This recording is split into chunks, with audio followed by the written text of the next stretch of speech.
Welcome so much to Living with Valor, where we have intimate conversations and storytellings with spiritual beings who want to share their human experience.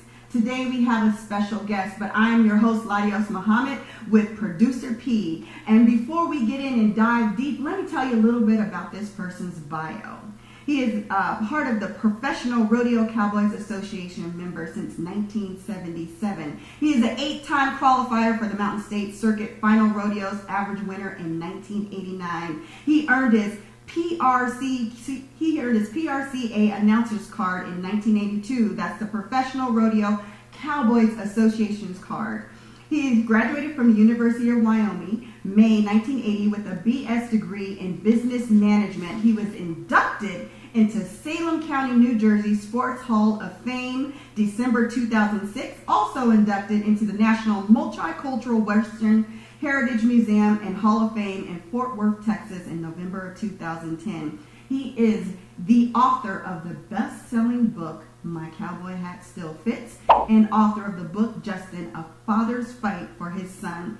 He is currently working on his 3rd book, and he is a freelance writer for the monthly column in Humps and Horns Bull Riding magazine for the past 14 years. He has been featured, he has been a featured freelance writer monthly columns for over 14 years and has featured in numerous medium outlets, including magazines, newspapers, and books, and other publications. He is also a motivational speaker. Our guest today is Abe Morris.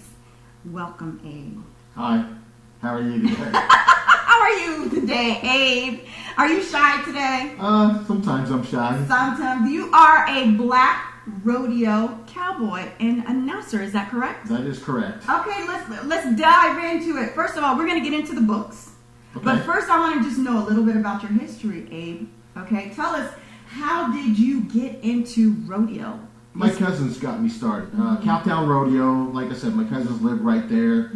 There was Gene, David, Jimmy Lee, Willie Ed Walker. They're all older than me. And they all were just, young, but they all started riding junior bulls and things like that, and horses and ponies, and I lived with them, and of course they wanted me to do what they did, so that's how I got started. Just they started bribing me to get on stuff. I didn't want to do stuff like that. I was scared, I was dangerous and stuff like that, but they would bribe me, give me candy bars and sodas, and eventually they started coaching me, and I came around, and I just wanted to do what they did, just because they did it, and they were my heroes, and I wanted to look up to them.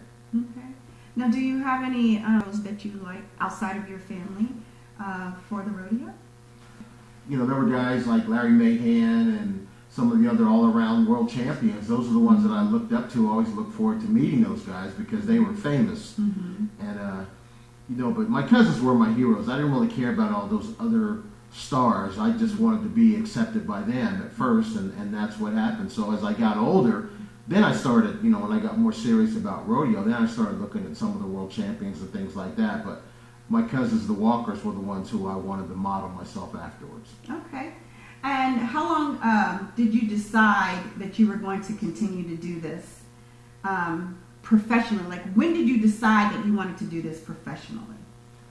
Well, the first time I ever rode in a rodeo, I won $7.50, and we only had to ride for 6 seconds. I thought I was a rich cowboy at that point, but it was a gradual transition. As I got older, I wasn't big enough to ride the big bulls, and so I sat out for a couple of years, and then finally I started riding the bigger bulls. But when I was 16 years old, I broke my leg, and then I wasn't so sure I wanted to continue with the sport. So it was tough coming back, but my cousins were always right there to coach me and encourage me and things like that. And I had the talent. I just had to go through a period where I was literally scared to get on bulls for a while. So did you say 16 years old? Yeah, I was only 16 years old when I got on a bull, and I broke my leg, and I broke it, and it was kind of a scary thing because I went to the hospital. They gave me too much of a sedative. I think it was called sodium pentothal. They couldn't wake me up, so my dad told me, I didn't know what he was talking about. He came to the hospital the next day, and he said, they almost lost you last night. I was 16 years old. I didn't have a clue what he was talking about, but he said they almost lost you. But I pulled through, and then I came back, and I started riding again. Well, 16 years old is relatively young. but I know just recently that we went to a bull riding rodeo, and I did not know that they ride now as young as 6 to 9 years old. Is that correct? Is that the different ages at 6 to 9? Well, what they had was an event that was called mutton busting, which didn't exist when I was a kid. I only had ride calves and junior bulls, but now they have kids that ride these sheep, and they're called mutton busting. And then as you get older, you'll start riding either steers or some of the young bulls, and then gradually, when you're about 17, probably you're going to start getting on the bigger bulls. Well, when did they start opening up to the younger? When did that start opening up? Because to me, I think that's rather dangerous for 6 to 9 and 9. No, I've seen them. I still have the videos that we were shooting, and to me, that was absolutely too young. Can't someone get hurt? Isn't that dangerous? They're all dangerous. I mean, the whole sport's dangerous, but the sheep, the mutton busting, all they do pretty much is run. Okay. So if you just hold on tight, you're going to be okay. Yeah. And I've seen mutton busting for probably the last 15 years or longer, probably 15 to 20 years. I've never seen a kid get hurt from mutton busting. So it's pretty, it's just a way to figure out whether or not they want to continue doing it. It's an eye-opening experience. It's exciting for them to ride in front of the crowd, and you can make a decision as you get bigger if you want to keep, continuing to ride bulls. I mean, we all know it's a very dangerous sport. Yeah, it is a very dangerous sport. How did it become so popular? But there's like several different categories when I was there with you. Can you go over those different categories? Because there was the mutton buster with the little children, the juniors. Right. And then what are the other ones where they were like tying the calves, and go through some of those with me. Well, as they get a little older, they're gonna mutton busting, and then they're gonna ride like calves, just roping calves. Then they're gonna ride steers, and then, like I said, there's a transition later on where they'll start riding the bigger bulls. But as you go through those levels, you're gonna kind of wean people off. There's going to be a lot of younger kids that are going to decide that, hey, this really isn't what I was cut out for, so they'll quit as they get older. And you want to kind of just ease them into riding the bigger bulls. You want to put them on bulls that are just easy to where you can, just a jump and kick bull, so they can get their timing down. You don't want to put them on spinning bulls, and you don't want to put them on bulls that are rank or what's called over their head. So it's a transition. You always have to coach them, and if they don't have the encouragement and things like that, they're going to quit. And the bottom line is, if you don't bring them up the right way, then the sport's going to start going downhill. But you want to bring them up in the right way, because everybody knows it's a very dangerous sport. And there have been guys that have gotten killed riding bucking bulls. Yeah. Now, I did notice that how they wrap the calves. Now, I think that's a little cruel. Do they still do that today? It's called tie-down roping. Yes, Okay. they still do that. It's a timed event where basically they let the calves go. The guy has to chase them, rope them, and then get off, flank the calf, and then tie 3 legs and throw his hands in the air. That's one of the events that's not as popular as like the bull riding. Yeah. That's where I think that's one reason why they always save the bull riding till last, to keep people on the edge of their seats, and they're not going to get up and go because they want to see the bull riding. It's kind of like going to a car race. People go to car races, they don't necessarily want to see cars go round and round and round the track. If there's some, a crash or somewhere, that's what kind of keeps them on the edge of their seat. It's an extreme sport is what it boils down to. I mean, nobody wants to see anybody get hurt or killed, but if there's some excitement where there's a crash or something like that, they don't want to miss it. So when we also went, it was a Kiowa that we went to? Kiowa. I can never pronounce that. But anyway, when we were in Kiowa, there was the different types of bulls and the grades of bulls. Can you explain that to me? And then you also mentioned like how their tails would get cut off and so forth. Let's talk about that. How do you deal with the different grades of bulls, and how do they get graded on the scoring of bull riding? Well, there's actually 2 judges that are out there, and they're going to score the cowboy from 1 to 25 on how well he rides the animal. It's kind of like an Olympic event where, when you're talking about diving or things like that, you have judges, there's style points, things like that. And then you also have the judges that they grade the bulls. So if the bull just kind of jumps and kicks or lopes down the pen, he's not going to get as many points. But the bulls that are hardest to ride are the spinning bulls, because they have what's called centripetal force where they're trying to push you out. Whereas some bulls they have what's called centrifugal force. They're trying to pull you down into the well, but most bulls are going to buck and try to throw you out away from them. So they're going to score you on the difficulty of the bulls. The bulls that jump higher and kick higher and spin harder are going to get more points than the bulls that just kind of dink off and jump and kick. Nice. So now, as we're talking about bull riding, I want to mention one of your books here. And I remember, right, you wrote this book. I still have the autographed version right here.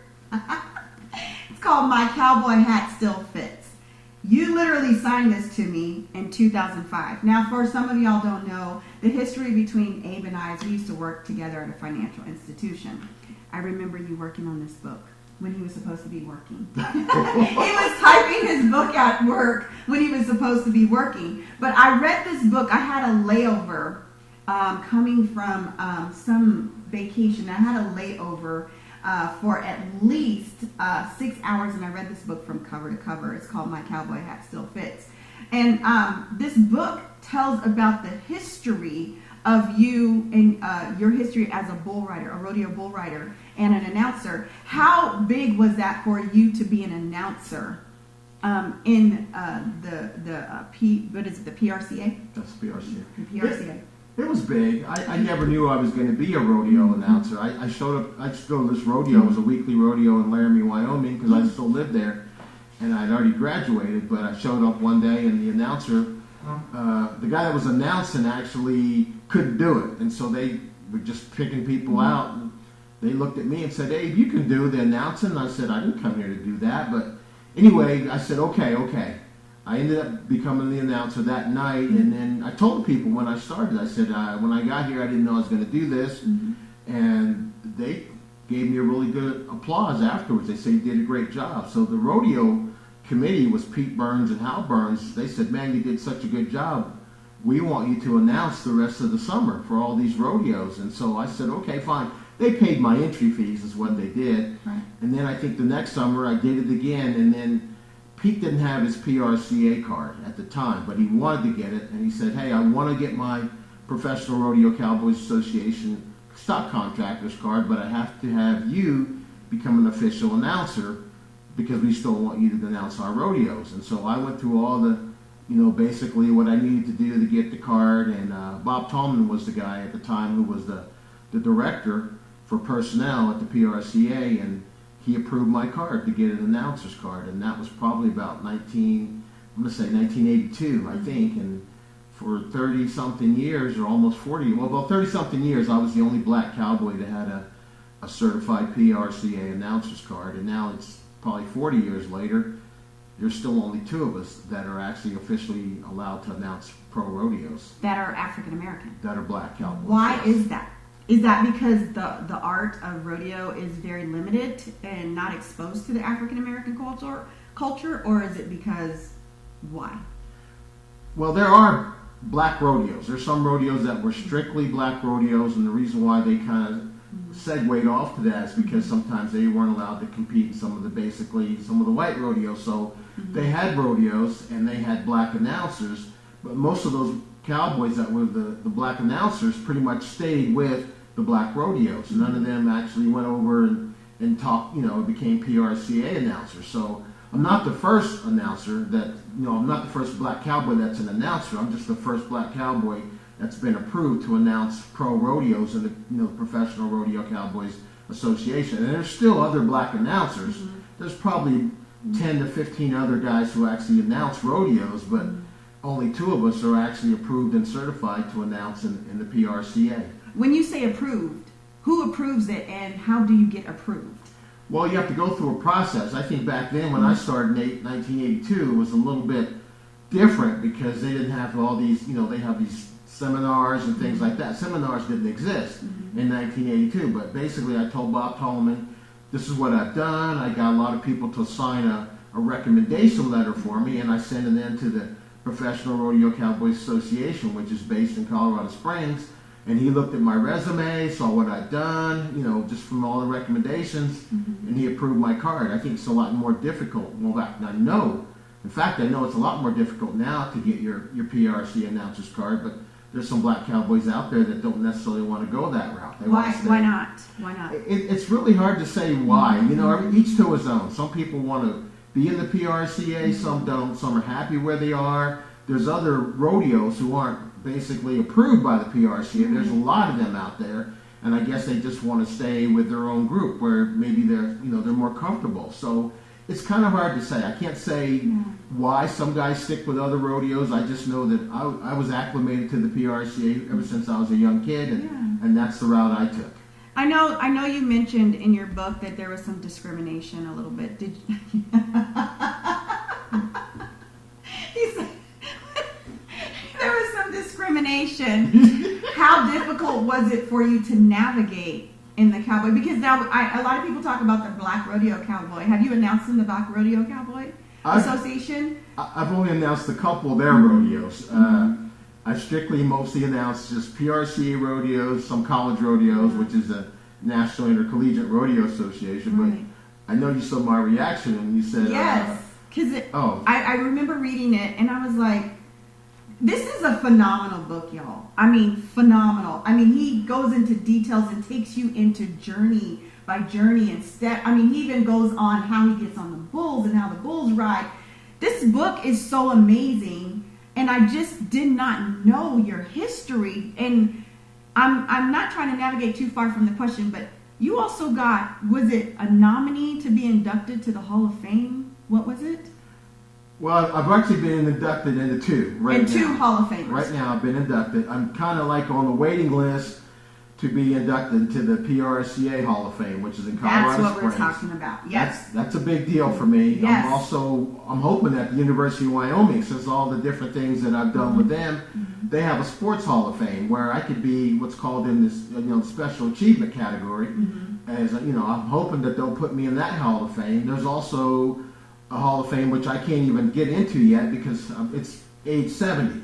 But the Wyoming has a Hall of Fame, which you have to be like a cowboy or something to do with Wyoming, which, I graduated from the University of Wyoming. I announced Cheyenne Frontier Days for 9 years for television as a commentator. Okay. And then there's also the National Cowboys Hall of Fame. It's called the National Cowboy Hall of Fame. It's in Oklahoma City. Right. I haven't actually been into that, nominated for that, but I have to submit all my stuff this year before December 31st to get in that Hall of Fame. But I honestly feel like I should be inducted into at least 4 more Halls of Fame before it's time for me to, I say, cross over the Rainbow Bridge. But I'll say this, a few years ago, a couple of years ago, I hadn't been nominated for the PRC Hall of Fame. And I called Bob Tallman, who was the guy that approved my announcer's card. So he knows my history. Yeah. And I said, Bob, I don't want you to sugarcoat this. I want you to be upfront and honest with me and let me know, do you think I have a legitimate chance to be inducted into the PRCA Hall of Fame? And he shut me down. He wouldn't even let me finish my sentence. Wow. He said, not only do you deserve to be in the PRCA Hall of Fame, he said, I am going to personally write your recommendation letter for you, which he did. He signed it. I sent it in with all the material. I haven't been selected, but I'll be upfront. I mean, I think if I don't get in there with all the different things I've done and the achievements and being an ambassador for rodeo, etc., I'll feel slighted if I don't ever get inducted into that Hall of Fame. And that circles back to the discrimination. Can you kind of go back through some of your stories of the experience of the discrimination that you've experienced over the years? Because I find it very interesting that I don't see a lot of black rodeo cowboys or announcers or rope typing. Can you please kind of just share some of your story with that? Well, I would say some of the people who actually got started in rodeo or gone to some of the PRC probably got discouraged. I didn't get discouraged because I always had goals. I wanted to qualify for the National Finals Rodeo in the bull riding event. I never did, but yeah, when I first came out here, I remember the first college rodeo I went to, there's a picture of me and I'm riding, and you look in the background, and everybody in that background has frowns on their faces. They've never seen me ride before. Nobody's cheering or yelling or anything like that. And I think that was in like it was in the fall, 1974. But then the difference is, you look at some of the photos when I was still in college rodeos, and you see people on the back of the chutes, and I'm riding, and you look at the background, there's all these smiles, and they had accepted me. It was a couple years later, they had accepted me as a bull rider, but at first, I mean, it's pretty obvious to show you those two pictures, one the frowns and one later on with the smiles, but yeah, I got discriminated against, a lot. I mean, there were rodeos that I would actually make rides, and then, the crowd would cheer, and, but then they announced my score, and the crowd would start booing. They were booing the rodeo judges because they knew... Because of the color of your skin? Yes. They knew without a doubt that I should have been scored more points. There were times I competed in some rodeos, and I can think about them, but, I don't live on them. And, I don't hold all that stuff. Maybe back then, but there were times I'd make a ride, and, for instance, one time in Colorado Springs, I rode a bull. I didn't even place. I didn't even win any money. I think they paid either 6 or 8 places. I didn't place in the top 8. But yet this other guy rode that same bull a couple days later, and they said the bull bucked better with me when I rode him, and he won first place. And I was like, come on, how can I ride a bull, don't win any money, but he turns around and wins first place on that same exact bull? And they said the bull had a tougher trip, a better trip with me. So there were times that I went through that a lot. I didn't dwell on it. I probably dwelled on it for a while because I was still competing. But as far as now, I don't lose any sleep over that. Now I'm not gonna lie about it. I'm not gonna sugarcoat it. But yeah, there were lots of judges. They were kind of those old school guys that I'd show up at some rodeos, and I knew when I got there and I saw who was judging, I knew automatically I wasn't going to place. I mean, I could go through so many different stories. But the fact that you knew that you were not going to place, what gave you that strength and tenacity to keep going? Well, I wanted to succeed. I was determined I was going to become a world-class bull rider. And at the same time, though, when I would show up and see these judges, and I knew without a doubt I was not going to win a single penny at that rodeo, I wasn't going to go up there and bow down to them or kiss their feet. I'm like, no, fine. If you don't want to score me right, I'm not going to go out of my way to be friendly to you, on and on and on. You're going to give me what you're going to give me, and that's the way it's going to be. But I wasn't going to go up and confront them and say, hey, why is it I'm not more points? I remember at a rodeo in Prescott, Arizona, I thought I should have won first place. And in fact, the guy that was on the back of the chutes, that was the flank man. He told me I should have won first place, but the judge wrote down my score. And then back then, you could change your scores. You had up to I think it was 2 hours to change your score. Well, they posted this judge sheets. They would always post them outside the rodeo office, and you could see all the different scores that he had scored the Cowboys and the Bulls. But clear as day, you could see he wrote down my score, and he took his eraser and he erased it and moved me down a couple points. I placed. I think I won 4th place, but people were like, man, you should have won first. I thought, yes, I should have won first place, but life goes on. How long did it take before you began to get your accolades and get your acknowledgments of being accepted, if for lack of better terms? It took a while. Once I started. What's a while? Like years, 2, 10? How much time did you put in? When I first went to college rodeos, I didn't win anything for a while, and then by the time I was a junior, so which would have been my 3rd year in college rodeos, that's when I really started coming around, and guys could see, man, he's not going to go away. He's riding really well, he's talented, and they finally just started giving me a few points. I mean, I hate to say this, but I have a cousin named Jimmy Lee Walker, and he said for years. And I didn't know this till long after I'd retired. Yeah. But he says this, and it kind of sinks in. He said we had to beat them by 10 in order to lose by 3. Wow. That's what he says. Is that still? Do you think the Rodeo Association is still borderline discrimination? I mean, I went with you to Kiowa, and I seen some black cowboys. I was very impressed. They were not competing, but I did see some black cowboys there. It's changed. It's changed a lot. I think, basically now they have guys that are, the black cowboys that are out there now. You don't see very many in the PRCA as far as riding. Right. But you see more in the PBR, which is a bull riding event. It's called the Professional Bull Riders. But, yeah, they'll give you your points now. So you go out, you earn them. Things have changed, from what I was doing probably 30 years ago. So I would say it's more streamlined. You don't see that racism like you did. Yeah. And so, it has changed. I can't say I came along at the wrong time. I just You came at the perfect time. Yeah, I was just out there, But I'm not going to look back and be upset or anything like that. I'm not going to downgrade anybody or anything. It's just happened. It's probably just like in baseball. Jackie Robinson, he didn't get his accolades at first until he showed him that he was the real deal. So it's just a part of life. I don't lose sleep over it. I don't have any regrets. The only thing I can say is I regret I didn't win more money because it was hard. Back then, guys didn't have sponsors like they do now. Oh, wow. But, it's different now. But I'm happy doing that. What I did. I'm proud of, the legacy and the things like that I've left behind for other Cowboys. And then, as you said before, I did an interview on a radio station about 15 years ago, and I thought, at the time, I'd already retired for a while. I think I actually retired in '94. Right. But I thought there would be a lot more Cowboys out there on the trail. And you can go to rodeos now. And to be honest, sometimes I go to rodeos and I scan the audience. I try not to make it obvious what I'm doing, but I'll just kind of look and see. And if I see a black person, I just kind of stop. Like, whoa. But it's true.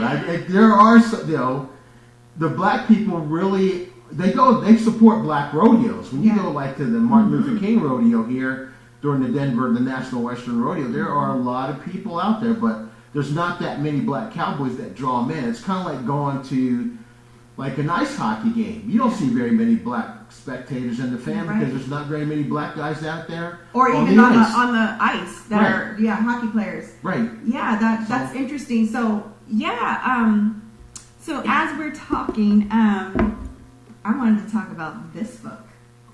Now, Justin. Oh my goodness. Okay, so I have not finished this book, but I began reading it. A Father's Fight for His Son. This book was a little triggering for me, but I wanted to read some things that I thought was okay. That was interesting. Okay. Because you went from, this was the first book, right? That's correct. And this was a superb book. And then you went to Justin, and I remember when all this happened with you. Can I say something? Absolutely. Absolutely. What would you like to say? Well, the reason that I started, I had a publisher. My publisher is Annette Chaudet. She lived in Grable, Wyoming. And while I was we were actually proofreading my first book, My Cowboy Hat Still Fits. I was telling her all these horror stories about what I was going through. And she said, you need to write this book. Yes. And I said, really? She goes, yeah. She said, you write it, I will publish it. And then after the book was actually published, I did ask her some questions. I said, if this was my first book, would you have published it? She said, no. I said, why not? She said, because it's too unbelievable. I had to send her a stack of court documents to prove the book, and basically, but she told me at times, though, when she was proofreading that book, she said she would get so upset to what the judges, the court system, my attorneys, and all that stuff, what they were doing to me. All I wanted to do was just have a relationship with my own biological son. She said she would get so angry, she'd put the manuscript down and walk away for a while before she'd pick it up and start reading it again. That's how bad it was. That's why I wanted to say that this book, I got through some. Well, one of the things I noticed is that you didn't do any chapters. You just wrote it straight through. That's correct. And that's so different from your first. Was there a reason that you just wrote it straight through versus doing chapters? Well, I just wanted to do it chronologically. So I just basically started at the time when all the stuff started, from the time when Justin was born and my ex-wife started acting out and all that stuff. So I just wrote it as I could remember. This is a sequence of events that happened from start to finish. Okay, so I want to read a couple inserts. You can keep it on him, though. I want to keep a couple of inserts because I want to see his face.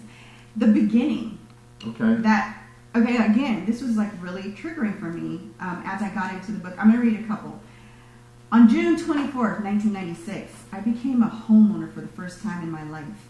I felt that things were falling into place and I was finally ready to settle down. It was a major sense of accomplishment because 6 years earlier, I only had about $200 in my checking account. I had no money in my savings, and I had no money in my savings, and was for the most part broke. Okay, the creditors were constantly calling and hounding me emotionally. I was at a very low stage in my life, and my girlfriend of 6 years had left and moved to Alaska. Okay, I'm going to skip down a little bit. Okay. In 1995, I purchased a brand new Saturn and was still able to keep my pickup truck since it was already paid for.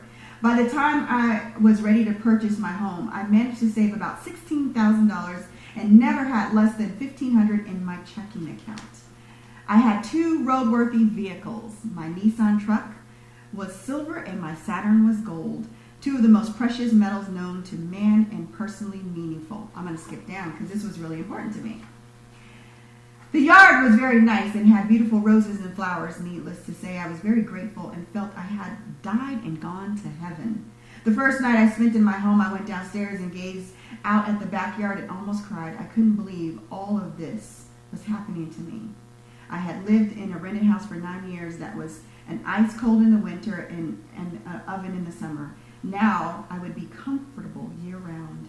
The only thing that was missing was a soulmate. I figured it was high time I filled that void in my life. So then you go on to talk about Skip, how he got into an accident, and Skip prayed for a soulmate. And he had told you, as I was lying in bed, I knew that there was something missing in my life, so I prayed for God and asked him for a special someone to come into my life. Now, your father was a pastor, correct? Correct. And you had said you were raised in a Baptist church. Yes. But you were reluctant to follow Skip's lead. Talk about that. I just didn't know. I guess I don't know if I had enough belief or whatever, but Skip was, and I see Skip all the time. He's a doctor. He goes to Cheyenne Frontier Days. I see him every year. Yeah. And his arms are just huge. He's in great shape. Mm-hmm. But I figured if a big old macho guy like Skip can pray that he meet somebody, then what's holding me back? So I did. I prayed that I would meet somebody special, and it did happen. But as you can see, the ending, it started out great, but it was. But did it really start out great? Because I seen here was the red flags, and there was. I don't know. You can call me naive. You can call me whatever. Do you feel like you were naive, or do you feel like you were just wanting someone to love? I mean, this story was amazing, and I remember you were saying how you were struggling. Weren't you renting a basement? It was horrible. We were renting a basement that had no heat, just to pay your child support. Yeah, I mean, what the New Jersey court system did to me it was illegal. I mean, to be honest, you are not supposed to pay more. I don't care if you owe $50,000, $100,000 in child support, which I didn't. I didn't owe any back child support, but they were charging me. They were actually garnishing my paychecks for $1,400 a month. It was like $390 something a week that they were taking out of my paycheck and sending it to my ex-wife. She's making about $100,000 a year, which is robbery. It was illegal. I don't care if you are whatever in arrears. You're not supposed to pay more in child support than you actually bring home. So I was paying her like $1,400 a month, and I had $800, almost $800 to live on for living expenses. So what they did to me was illegal. I mean, if I really wanted to, I could file a lawsuit against, it was Union County, New Jersey court system, but I don't feel like dealing with them anymore. I overpaid my ex-wife about $50,000 more in child support than when I was legally authorized to pay. I mean, it was horrible. I had a house. Both our names were on the mortgage, but there's a judge in New Jersey gave my ex-wife's attorney power of attorney to sign, and they just took my house right away. There was no such thing as what compensation I was going to get. But that's illegal. And it was horrible. I mean, my attorney wanted me to sign a quit claim deed, and I thought, there's absolutely no. Are you crazy? You're supposed to know who you representing here in this case. But it was heart wrenching. But let's roll back as you started to pray for this soulmate. Okay. You worked for everything. I'm getting the visual of this beautiful house. You had everything. And then you prayed and you met her at church. I did. And I'd known her since I was... in high school. Oh, no, actually, I'd known her before. I actually knew her from kindergarten, really, because we went to the same church in Woodstown. And she went to a different school up until high school. So, but I knew her in church, and then my dad got his own Baptist church, and we went off and we were worshiping with my dad and his church. It was called Friendship Baptist Church. But I didn't see her again until we were freshmen in high school, and I knew who she was. But I thought she was a good person. She was smart, athletic. She played on the field hockey team, on and on and on. And I thought, man, all my prayers have been answered. But so when you prayed and then you met her again at church, you had already graduated high school and college. Is that correct? Correct. She was living in Chicago. Correct. You were living in, was it New Jersey? Fort Collins. Fort Collins. Okay. Yes. And you guys just hit it off. We hit it off. And let me ask you this. Were there any signs that you've seen? Anything that you've seen right away? No, I didn't. And I know there's people that have read my book and they look at it and they go, well, these were red flags. I didn't see them as red flags. She was moody. She told me she was moody. But it wasn't until Justin was born that she just went off the deep end. Right. And I was like, wow. And I had never heard of the word called postpartum depression. Or bipolar. Yeah, I didn't know they existed, but I found out the hard way. And to me, I would say basically it wasn't just postpartum depression. It was more like a postpartum psychosis. It was hard, and I didn't know what to do, but it was hard dealing with her. And I was scared. I'll be honest. I was scared she was going to hurt Justin. The whole time that she had custody of him, I figured she might do something to him to get back at me.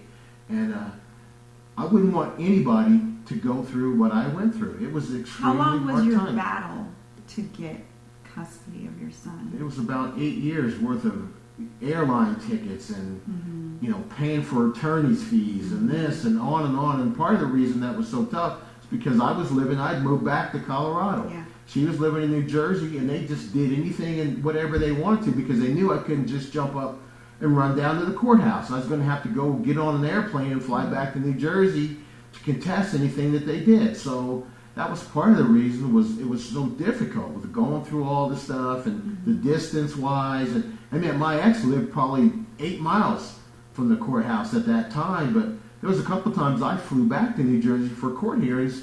She didn't even show up. Judge didn't do anything to her. So as she got away with stuff, it just got worse and worse. I even had court orders, which were visitation orders and things like that, where I'm driving to Denver to the DIA to pick up my son, and my attorney called and said, Justin's not on the flight. I remember you telling me about that. I totally remember you going through that.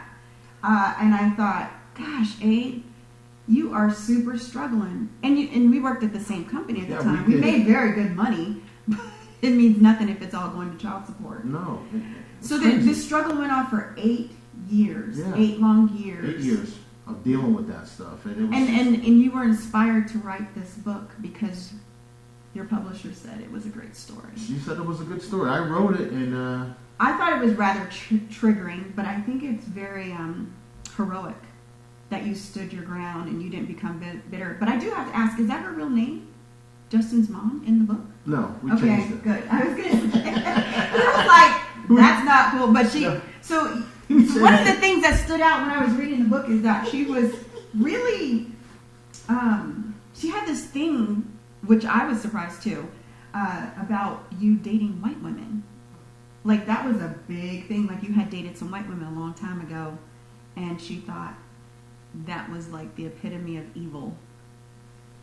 Well, I mean, she made an issue out of it. What was that all about? She made an issue, but she did some things too. I'm not even going to talk about them on camera. Well, we don't want to talk about her on camera. We're talking about you. But I'll say this. She crossed over the line too a couple times. Let's just say she played in the snow a little bit. So don't throw that one at me. But when she you made did this. the same But thing. as we're writing in this book, she kept bringing this up over and over. What was that all about? Do you know? I have no idea. But I guess being in rodeo, when you think about it, yeah, a lot of black women don't go to rodeo, so that was. But we're not exposed to it. I know. I mean, unless you got the black rodeo that comes how often to Colorado? Once. Exactly. Once a year, maybe? Right. Maybe. So we're not exposed to it, but it's a beautiful art, you know?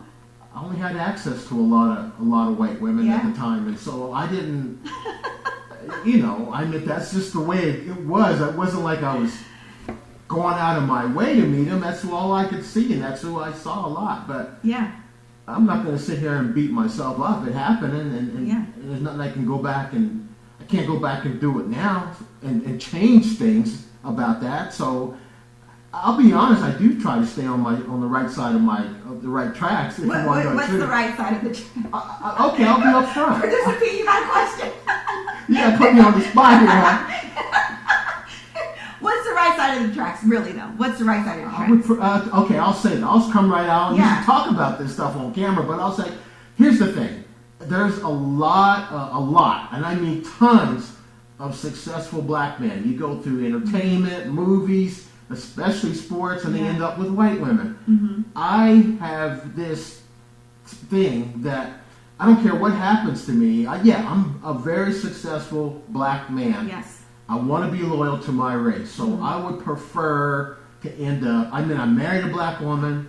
I would much prefer to continue that and be with a black woman, and that's probably one of the reasons now that I've been single for so long, because I don't go to rodeos. I still go to rodeos Yes. all the time, but I don't see a lot of what I'm looking for. And now, since what I've gone through with my ex-wife and on and on and on. Yeah, I'm gun shy. I don't want to. I've lost so much before, but I have built up, you know, and I worked hard to regain stuff. I mean, I have a vehicle now. Yeah. I have a house now. You know, I have things that, you know, I mean, I have sponsors. I have people that, you know, they take good care of me. Yeah, Wrangler. Yeah. And Wrangler's not the only one that takes good care of me. So you have some sponsorships still, huh? Can you mention those sponsorships? Or is that not... You're not able to do that. I can say it. I mean, who are your sponsorships? Because you still are a part of the association, correct? Actively. You're just not bull riding anymore. Okay. I have two people who really, really go out of their way to help me as far like Wrangler. You know, Jeff Chadwick with Wrangler. Anything I ask for, they just give it to me. There's another guy, his name is Kerry Vastine. He's with Roper. Yeah. Anything I ask for, I mean, they have a gigantic warehouse right here in Aurora. And Kerry has latched on to me, and, you know, he calls me a spokesman, and etc. If I go out to the warehouse and I ask Kerry for things within reason, he just gives stuff to me, and it's unbelievable. I never thought that I would be in a position where, you know, I have these boots on. These are Cayman boots. These boots cost $800, Nice $700 boots too, by the You way. lift the boot up. Yeah. I don't know if you can see Let's them. These take are the a bottom. picture. But they're These Cayman. are nice boots. They're Cayman. I mean, and you can tell the leather. It is some good leather. You are definitely a true cowboy. Now let's keep on. So not only have you wrote my cowboy hat still Well, fits. let me finish with this. Oh, I'm so sorry. These are Cayman, okay? Okay. These are Cayman boots, so they're like in the crocodile family. But I went out to the warehouse, and he's like, "Oh, come out!" You know, he gives me shirts, he gives me jeans, and I said, "Gosh, what about some of those exotic boots?" He said, "If they're in the warehouse and you want them, you can take them." He's given me 2 pairs of Caymans, which a black and brown. He's given me a pair of alligator boots. They cost $800 each. He gave me a pair of those. I haven't even worn them yet. So, Yeah. I mean, it's just So you amazing. have some good sponsorships. It's amazing. You're very well known in that Yeah. community. Well, I never thought I would be in this position. Honestly, I never thought I'd be in a position where, and I'm grateful too, that I have sponsors like Roper and Wrangler that just take care of me because I'm out there. I do motivational speaking. I do TV shows, interviews. I'm doing an interview with you. Absolutely. I've been trying to get you on here for a year. Yeah, you have, and I think they appreciate that. Yeah. I mean, yeah, of course. I'm writing another book also. Yes. Okay. And do you have a title yet? Because I was gonna prelude to that he's working on his third. Again, this one is about the history of him being a cowboy. This one is about his struggle with getting custody of his son. Both are phenomenal books, and you're writing your third book. Do you have a title yet? I do have a title. What is the title? I don't want to tell people. Okay, can you give us a little premise of the book, or is it too early to tell? I'm basically going to talk about I'm going to talk about the success that I've had with rodeo, an announcer, just tell little stories of things that have happened to me since then. These sponsors that are helping me out, which it's unbelievable.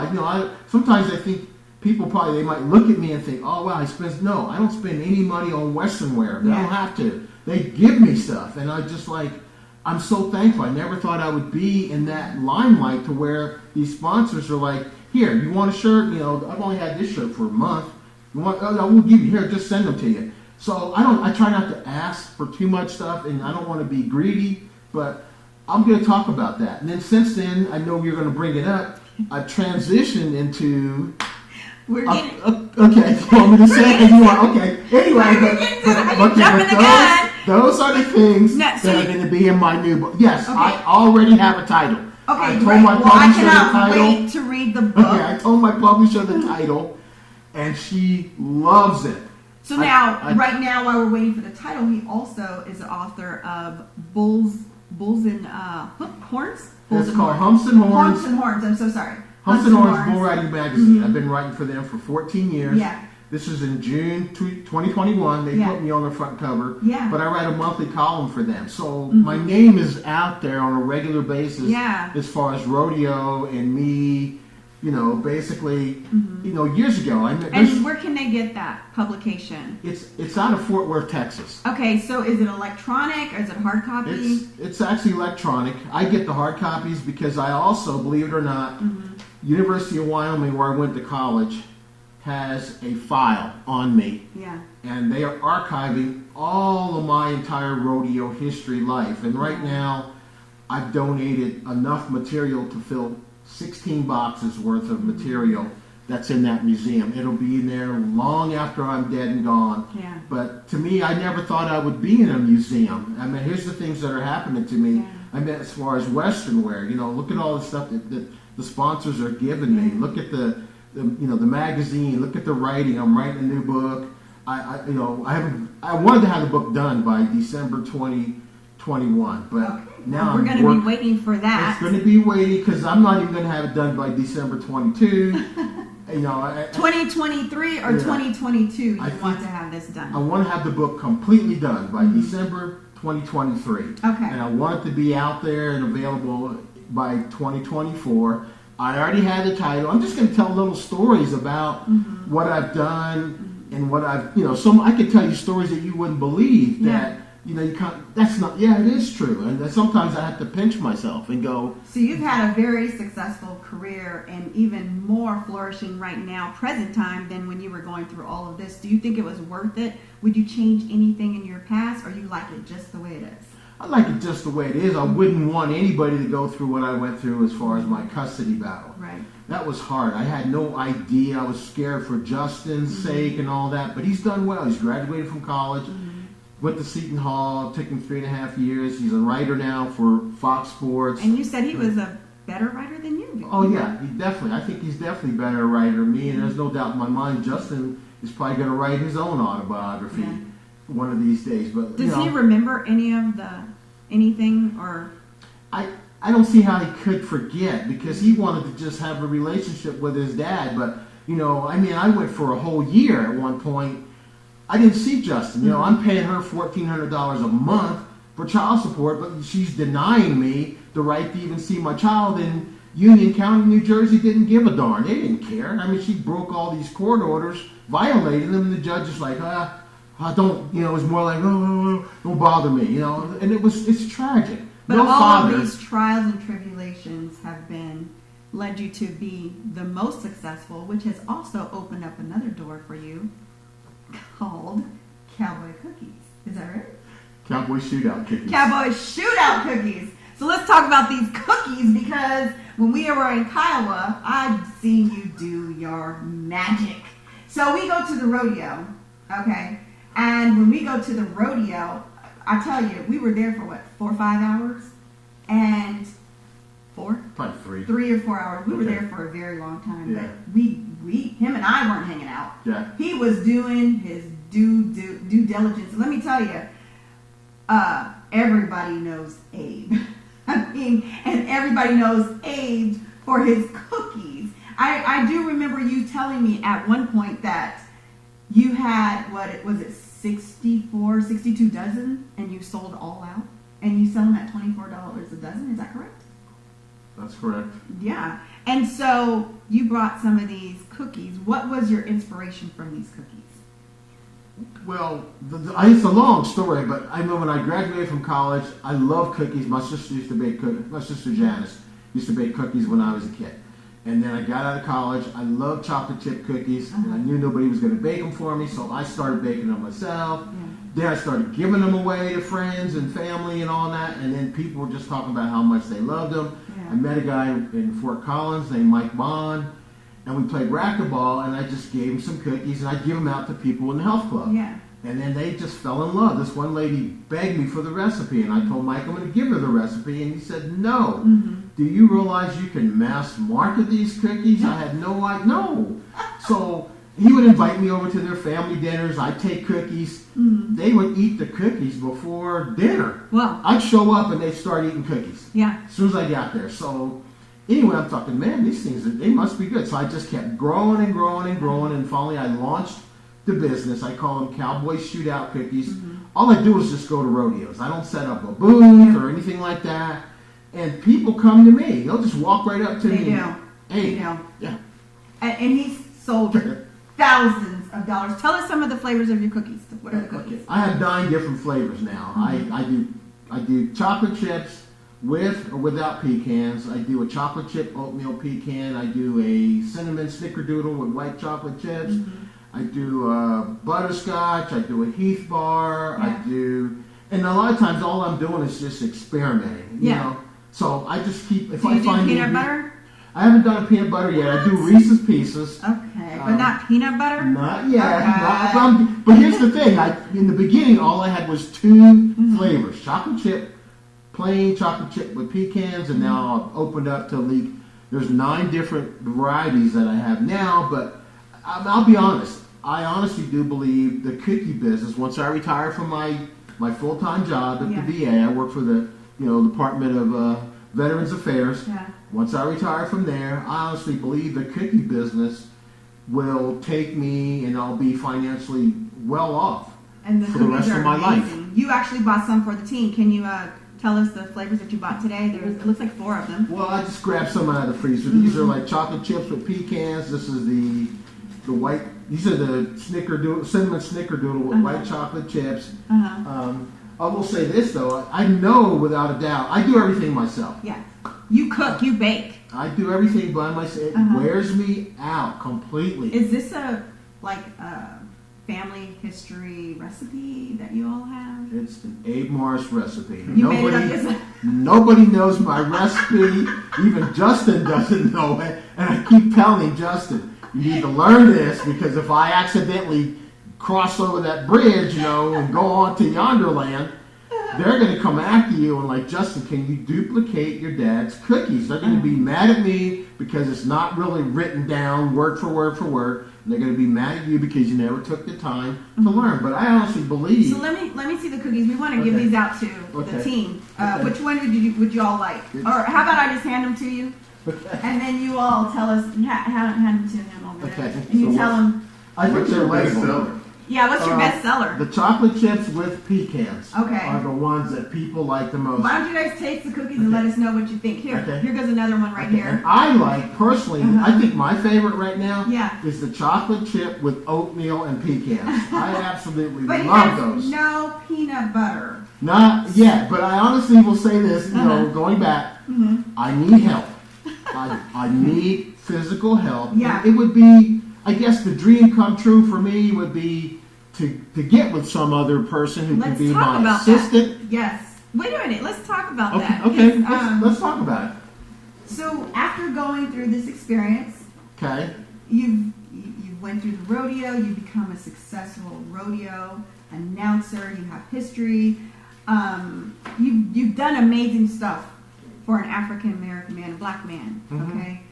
Very good disposition. You've had great history. You've got it all. You got a house. You got a car. You got stability. You got creativity. You're an author. You're a motivational speaker. I mean, you have done it all. You've written 2 books, working on your 3rd. You're a regular writer. What is it called? Bulls and Horns? Am I saying it right? It's called Humps and Horns. Humps Bull and Riding Horns. I Magazine. can't seem to get that one right. Anyhow, but you've done it all. So now we're back at the beginning, which is what I read. Okay. The beginning. So you're back where you were before, but more so than when you started Justin. More so. And now it's time to find that mate again. Is that what you're looking for? Yeah, I have my eyes open. I'm looking. Yeah. I'd be stupid. I'd be lying if I said I wasn't. But I'm also,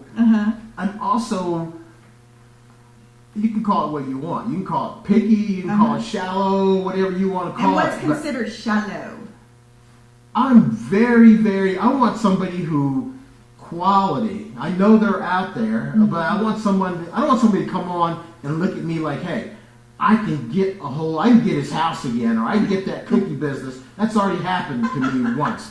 I am not in any kind of mood to lose my home because of a woman. I'm not going, and now I have more because I've written books. I'm an author, and I have a cookie business. I honestly believe when I cross over, when I die, I believe people can say whatever they want about rodeo, but I think it's going to be my cookie business that gets out there and gets Abe Morris's name out there. I say things like this, and I'm not being sarcastic. I say right now my goal is to become more famous than Amos. And I really think that can happen. I believe that. Yeah. I have a great start. I have a cookie business. I don't necessarily want to be rich, and I'll be upfront. I just don't ever want to struggle again for the rest of my life. And I do want to leave behind a financial empire for my son. Now, if a female comes in and gets part of that empire, who is really legitimately with me, that we fall in love and she helps me with my business, that's fine with me. But at the same time, like I said, I don't want to be the successful black athlete who ends up with a white woman. I honestly have my preference. I should stay on my own side of the track. I want to be with a black woman. Y'all hear that? He wants to be with a black woman. What y'all got to say back there? What you say? Say it one more time for us. Okay, I'll say it again. Because I've dated white women. I lived with a white lady for years. Yeah. And I felt. Was that the one who moved to Alaska? Yeah, I felt that. Going on the rodeos and things. I knew people didn't like it. So I am more comfortable with a black woman. But I want to be somebody who comes on board, looks at me. I guess the thing for me would be someone who has no idea who I am. I don't always dress like a cowboy. If someone were to come on board with me and then they find out that, oh wow, he's a cowboy. Oh, he's written books. Oh, he has a cookie business. That would be ideal. I don't know if it's going to be possible because all you have to do is Google me. You go on the internet and Google me and you're going to find out all about who I am just like that. So, but let me ask you got a question for him? Yeah, where can they Google you at? I mean, because there's women watching today. Yeah. So, you got to give them a... We're going to Google. Where can they Google you? Just put your name in. I have 2 websites. What are they? AbeMorris.com is one of my websites. The other website is called Cowboy Chute Out Cookies.com. And chute is CHUTE. But if you go on the internet and you Google Abe Morris, all those are going to come up. The websites are going to come up. The history, the TV interviews, all those things are going to come up. You could spend a couple hours just I've never posted one single item on the internet. Never once in my life. I'm not that technically, good about it. But it's full of stuff. It's there. It's there. I mean, all you gotta do is... And so you have it all. What did you guys think of the cookies, by the way? Thank you. Thank you. See? He's going to be famous for his cookies. And when's the next time you're going to be promoting the cookies? Isn't that in November, right? Carrie Vastine has given me permission to sell cookies at the Roper Warehouse sale. Okay, the Roper Warehouse, which will be in November. It'll be in November. We don't have a date. Right here in Aurora. Okay. I'd like to have a date, but I don't have one yet. But anyway. But you can taste these wonderful cookies there, or you can order them online? Not yet. And I tell you why. Because I got to the point where it was kicking my butt to work and work overtime at my job and then bake cookies on the side. It wore me out. That's why I ended up in the hospital for a day, because I just was physically worn out. I'm not going to do that again. I'm going to pace myself. I'm not going to wear myself out. That's one reason why my cookie business isn't as big as it is, because working takes a toll on me. But you do promote these cookies are still nationally known, because there's people who ask for you to be shipped out of the state of Colorado, huh? I don't want to do that. At this, that's it. If somebody wants the cookies, they can call me. You can't go online and order my cookies. I can tell you that right now. Okay, so how do they get the cookies if you're not in Colorado? We'll get to that in next year, okay? Okay, next year. But in the meantime, you need an assistant, possible. I do. I need help. I need somebody to help me. Somebody that, I hope that they like baking. Even if they don't want to bake, if they could just do the legwork, the marketing, the phone calls, the internet stuff. I don't mind baking. And I do know I'm going to have to move to a commercial kitchen. Right. I'm going to have to go to commercial. I don't know if I want to do a brick and mortar. I don't know if I want to do that. That's probably a lot more overhead expenses. Right. But, even if I could find somebody who would actually just do the cookies for me and put my name on them, we'll figure something out. I'm not worried at this point. I just want to do what I do, retire from my job, then I'll promote the cookies. But I think the cookies are what's going to be my legacy. I honestly believe. I believe you. Yeah, I believe financially it's going to make me rich. Ask you, based off of your book from Justin, what are some characteristics or red flags that you would know right away looking for that partner, that future partner? Because it sounds like you're on the market. Is that correct? Are you on the market? Yeah, but I'm not going to go out there and. I just want to know you are on the market. I'm available. I'm a single black, successful man. Black man, successful black man. So don't say there ain't no good men out there. But what did you learn from your previous relationship that you definitely know that it won't happen again?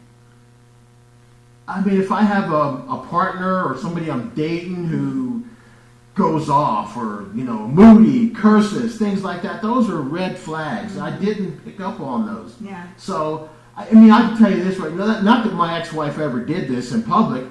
Like I'm saying, if I'm in public and somebody curses me out or calls me a bunch of names, we're done. That's it. I don't care. You're only going to get one chance with me. We're done. So, but my ex, she cursed me out and called me every vulgar name in the book behind closed doors. How did you like rehabilitate yourself from that? I'm telling you, I read the first 20, 30 pages and I was very triggered. What is going to be different this time than it was last time? Because again, we talked about in the beginning, and you started off how you were struggling. I was. And then now you had your house, and then you were building up together, you all build up your future, and then you started struggling again, but now you are at the beginning again, but now you're tenfold. What's going to be different now when you find that spouse? I'll have to get back on my knees, Ladios, and pray that whoever comes into my life is the right person for me, because they're not getting my cookie business. If you come in and look at me, I love it. It's not going to happen. If we have to do the prenup or whatever, that is fine. But, when I go to my grave, I want Justin to have everything that I have and not this legal court battle or what they're going to get or all that stuff. But I also will tell you this, too. I'm at the point now where if I never get married again, I am not going to beat myself up. Right. I'm not going to do it. I'm satisfied that I try. If I try to find a soulmate and it doesn't happen, I'm not going to worry about it. I just want to make sure that I'm okay and Justin's okay. But yes, I don't want to spend the rest of my life alone. Right. I want to have somebody there wholeheartedly that's with me. Sure, I want to travel. I'm going to travel once I retire. Yeah. I'm going to go to places that I haven't gone yet. Yeah. And I want to do those with someone, and we're on the same page. I want my business to grow. I want to be financially, emotionally, spiritually, as I want to go. I want people to say that was a good human being. And that's the way, that's the way I want my legacy to be. But if I never get married again, I'm not going to beat myself up. I honestly will not. I'll be disappointed, but I'm not going to beat myself up. Well, you all heard it here first. This beautiful black cowboy. Not only are you a black cowboy, get that shirt over there. No, the shirt. Get that shirt. Oh my God. So he wore this. He wore this shirt. I am a straight cowboy fan. So all y'all Bronco fans, to the left. Anyhow, but where can they find you? What's your social media handles? Talk about that. I'm on Facebook. Mm-hmm. I mean, if they want to find me, I'm not on Twitter or anything like that. Yeah. I don't have time for that now. Uh-huh. You want to find me? I'm on Facebook. I have a website. Mm-hmm. It has my phone numbers on there, my business line, their landlines. Okay. Don't send me a text message. It's not going to come So through. your social media handles are Facebook, Twitter. You have your 2 websites. No Twitter. I'm not on Twitter. Okay, no, so Facebook. I'm not on Twitter. no, just tell me where you're at. Facebook? Yes. Are you on Instagram? No. Okay, just Facebook. Yes. And then you have your 2 websites. Yes. Tell your websites one more time. AbeMorris.com. And your cookie business. Cowboy Chute Out Cookies.com. They're actually linked together. Mm-hmm. If you find one, you'll see the links to the other one. Is that where they can purchase your books as well? They can, or call me. I have a phone number, which is a But they can landline. purchase the books there as well. Not online because I don't have them set up yet. So But is it on Amazon? you can go to Amazon and get my books. Mm-hmm. I tell them don't go to Amazon and order the book because Amazon pays me $1 if you order my book. So if you want his book, then you'll need to call him or email I him. appreciate it. But if you want to get it immediately and you don't want to call him, you can get it on Amazon.